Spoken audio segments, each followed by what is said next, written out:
ओम शांति। आज प्यारे बाबा के मधुर महावाक्य 22 दिसंबर 2021। मीठे बच्चे, बाप आए हैं तुम्हें भक्ति का फल देने। भक्ति का फल है ज्ञान। ज्ञान से ही सद्गति होती है। प्रश्न, इस ब्राह्मण कुल में बड़ा किसको कहेंगे, उनकी निशानी सुनाओ।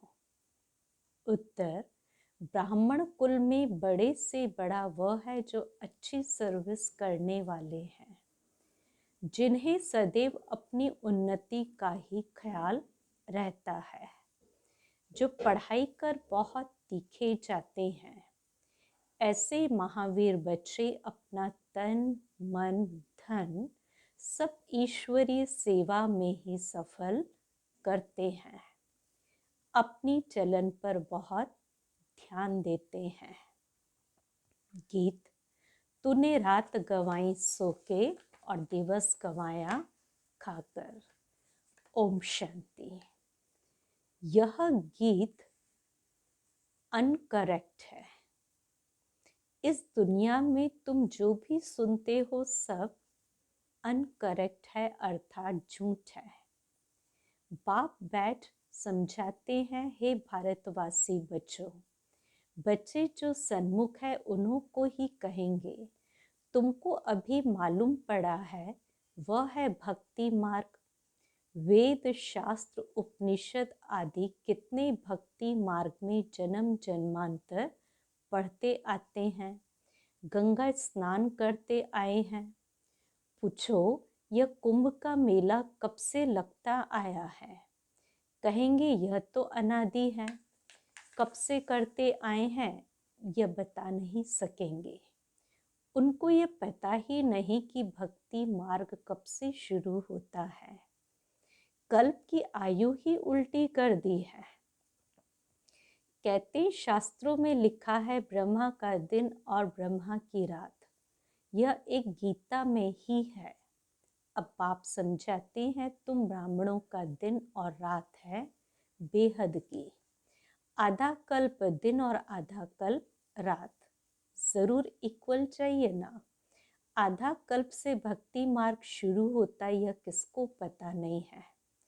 सोमनाथ का मंदिर कब बना? पहले पहले सोमनाथ का मंदिर ही बना है अव्यभिचारी भक्ति के लिए।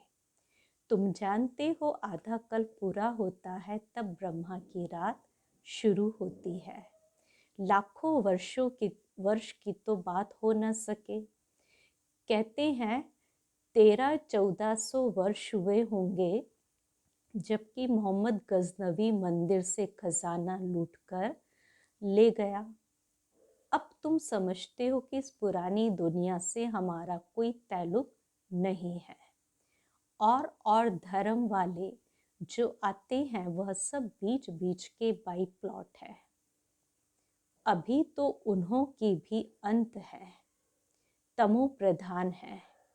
कितनी वैरायटी है। सूर्यवंशी फिर चंद्रवंशी हुए। 2 कला कम हुई, फिर दूसरे वैरायटी आते गए हैं। इस समय है ही ज्ञान मार्ग। इस समय है ही भक्ति मार्ग। ज्ञान से होता है दिन सुख और भक्ति से होती है रात दुख। जब भक्ति पूरी हो तब ज्ञान मिले। ज्ञान देने वाला एक ही ज्ञान सागर बाप है। वह कब आते हैं, शिव जयंती कब मनाई जाती, यह भी किसको पता नहीं है।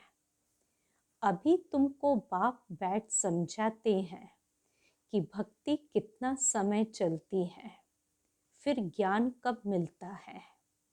आधा कल्प से यह भक्ति मार्ग चलता ही आया है। सत्युग त्रेता में यह भक्ति मार्ग के चित्र आदि कुछ भी होते नहीं। भक्ति का अंश भी नहीं रहता। अब कलयुग का अंत है, तब भगवान को आना पड़ता है। बीच में किसको भगवान मिलता ही नहीं है।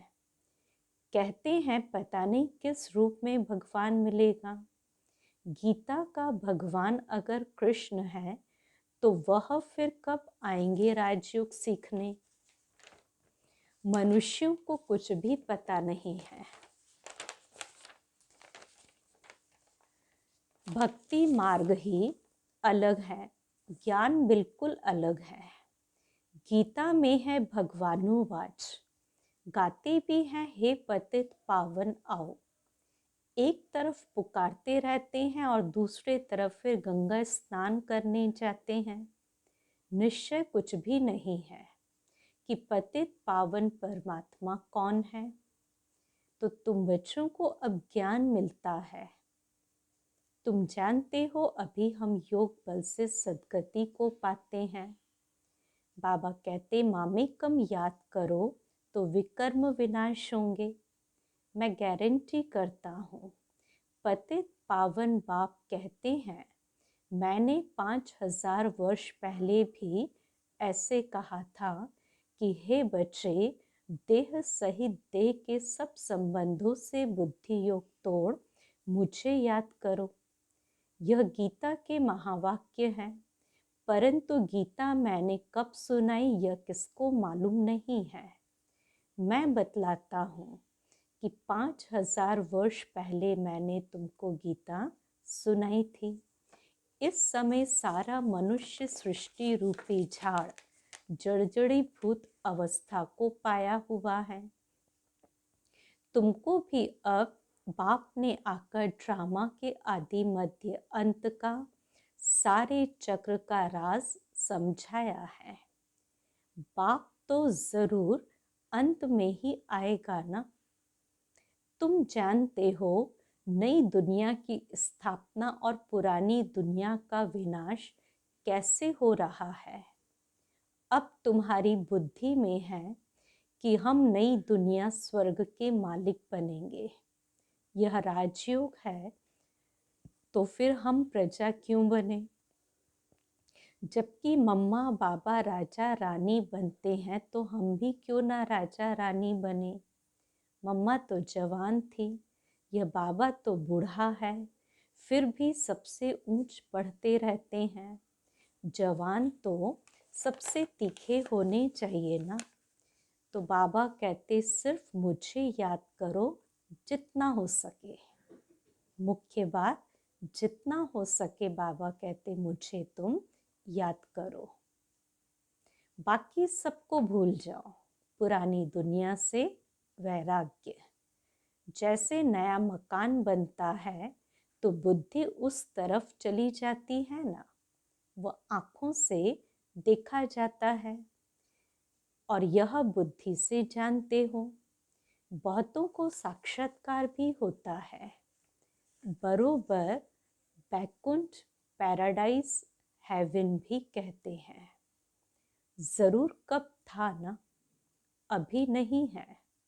अभी फिर तुम राजाई प्राप्त करने के लिए राजयोग सीख रहे हो। तो पहली पहली मुख्य बात ही यह है, शिव भगवानुवाच। कृष्ण तो भगवान हो न सके, वह तो पूरे 84 जन्म लेते हैं। भगवान तो जन्म मरण में आ न सके, यह तो बड़ा साफ है। कृष्ण का वह रूप सतयुग में जो था वह तो फिर हो न सके। पुनर्जन्म लेते लेते नाम रूप बदल जाता है। इस समय वह आत्मा भी तमो प्रधान है। कोई कहे कृष्ण द्वापर में थे, परंतु उनका वह रूप तो द्वापर में हो न सके। द्वापर में पतित से पावन बनाने आ नहीं सकता। कृष्ण तो सतयुग में ही रहते हैं, उनको पतित पावन कहा नहीं जा सकता। गीता का भगवान कृष्ण नहीं शिव है, वह आते भी जरूर हैं। शिव जयंती भी है, जरूर कोई रथ में प्रवेश करेंगे। खुद भी कहते हैं मैं साधारण तन में आता हूँ जिनका नाम ब्रह्मा रखता हूँ। तो ब्रह्मा द्वारा विष्णुपुरी की स्थापना होती है। महाभारत लड़ाई भी सामने खड़ी है। यह नॉलेज अच्छी तरह बुद्धि में याद रखनी है। बुद्धि में यह याद रहे कि हम स्टूडेंट हैं और बाप पढ़ा रहे हैं। बाकी थोड़ा समय है, फिर बाबा हमको वापस ले जाएंगे। जो अपने को ऊंच बनाएंगे वही ऊंच पद पाएंगे। परंतु माया ऐसी है जो एकदम तवाई बना देती है। कई बच्चों को सर्विस का बहुत शौक है। छोटे छोटे गांव में प्रोजेक्टर लेकर सर्विस कर रहे हैं। बहुत प्रजा बनाते हैं तो खुद जरूर राजा बनेंगे। गृहस्थ व्यवहार में रहते पवित्र भी रहना है। बहुत मेहनत करनी है। माताएं पवित्र बनती हैं तो पति बनने नहीं देते, झगड़ा भी चलता है। और सन्यासी खुद पवित्र बनते हैं तो स्त्री को छोड़ देते हैं और फिर उनको कोई कुछ नहीं कहता कि अपनी रचना को छोड़ क्यों भागते हो। पवित्र बनने के लिए कोई मना नहीं कर सकता। हम किसको घर बार छोड़ने के लिए कहते नहीं हैं, सिर्फ कहते हैं पवित्र बनना चाहिए। तो इसमें मना क्यों होनी चाहिए? परंतु इसमें ताकत बहुत चाहिए बात करने की। भगवानुवाच तुम पवित्र बनेंगे तो पवित्र दुनिया का मालिक बनेंगे। इसमें अवस्था बड़ी अच्छी मजबूत चाहिए, मोह आदि नहीं चाहिए जो फिर याद पड़ती रहे। बुद्धि युग कुटुंब की तरफ जाता रहे, इसलिए फिर सर्विस लायक बन नहीं सकते। यहाँ तो बेहद का संन्यास चाहिए। यह तो कब्रिस्तान है। हमको याद करना है बाप को। वह परिस्तान में ले चलने वाला है। इस ब्राह्मण कुल में जो अच्छी सर्विस करते हैं वह बड़े ठहरे।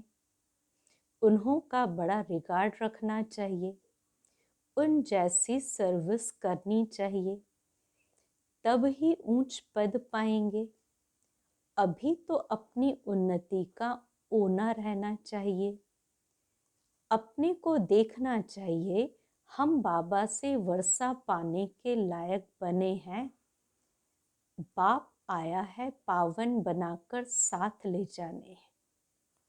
वह ठुकराएंगे कैसे? बाबा सबसे पूछते हैं तो कहते हैं हम तो महारानी बनेंगे। तो ऐसी चलन भी होना। कई तो बहुत अच्छे बच्चे हैं, परंतु जो पुरुषार्थ ही नहीं करेंगे तो वह क्या पद पाएंगे। हर बात में पुरुषार्थ से ही प्रारब्ध मिलती है। कोई बीमार पड़ जाते हैं, फिर ठीक होने से ही दिन रात पुरुषार्थ में लग पढ़ाई में तीखे हो जाते हैं। यहाँ भी सर्विस में लग जाना है। सर्विस की युक्तियाँ तो बाबा बहुत बतलाते हैं। प्रदर्शनी पर समझाने का अभ्यास करो। बाबा तो कहते अपनी उन्नति कर जीवन बनाओ। बाबा क्या कहते? उन्नति करो और अपना जीवन बनाओ। और यह ओना रहना चाहिए कि मैंने कितनी सर्विस की, कितनों को आप समान बनाया। किसको आप समान नहीं बनाया तो ऊंच पद कैसे पाएंगे? फिर समझा जाता है प्रजा में चले जाएंगे अथवा दास दासियां बनेंगे। ढेर सर्विस पड़ी है। अभी तुम्हारा झाड़ छोटा है, मजबूत नहीं है। तूफान लगने से कच्चे गिर पड़ेंगे। माया बड़ा हैरान करती है। माया का काम ही है बाबा से बेमुख करना। चलते चलते ग्रहचारी जब उतरती हैं तब कहते हैं अब तो हम बाबा से पूरा वर्षा लेंगे, तन मन धन से पूरी सेवा करेंगे। कहाँ कहाँ माया गफलत कराती है, फिर श्रीमत पर चलना छोड़ देते हैं। फिर कभी स्मृति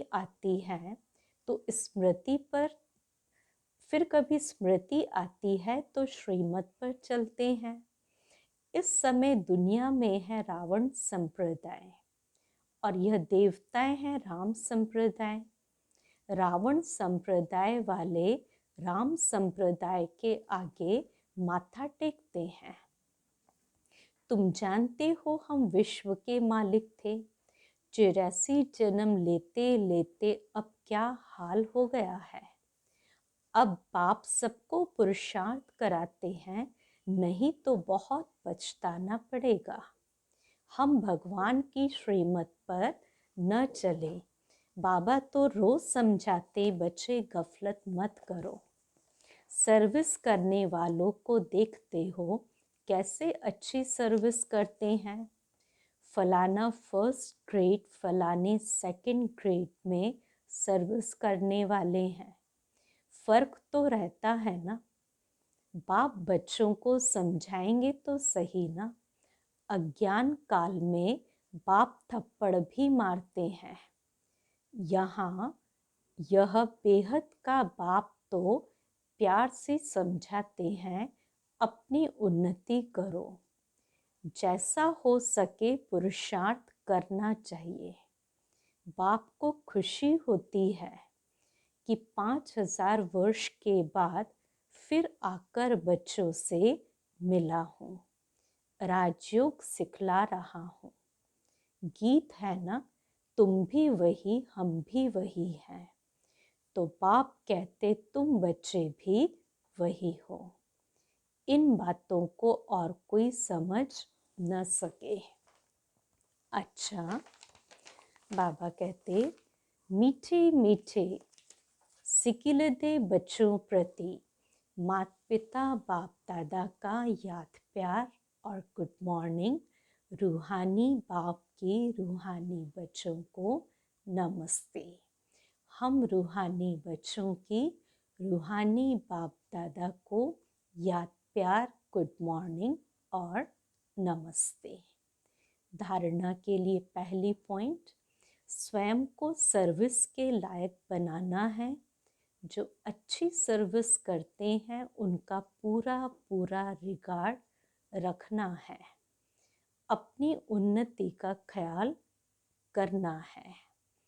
दूसरी पॉइंट, तन मन धन से पूरी सेवा करनी है। श्रीमत पर चलना है, गफलत नहीं करनी है। वरदान, मास्टर ऑलमाइटी अथॉरिटी की सीट पर सेट रहने वाले सहज और सदा के कर्म योगी भव। जैसे किसी मशीनरी को सेट किया जाता है तो एक बार सेट करने से फिर ऑटोमेटिकली चलती रहती है। इसी रीति से मास्टर ऑलमाइटी अथॉरिटी की स्टेज पर स्वयं को एक बार सेट कर दो तो कभी कमजोरी के शब्द नहीं निकलेंगे। हर संकल्प, शब्द व कर्म उसी सेटिंग प्रमाण ऑटोमेटिक चलते रहेंगे। यही सेटिंग सहज और सदा के लिए कर्म योगी निरंतर निर्विकल्प समाधि में रहने वाला सहज योगी बना देगी। स्लोगन, मैं के बजाय बाबा बाबा कहना यही याद का प्रूफ है। मैं के बजाय बाबा बाबा कहना यही याद का प्रूफ है। अच्छा, ओम शांति।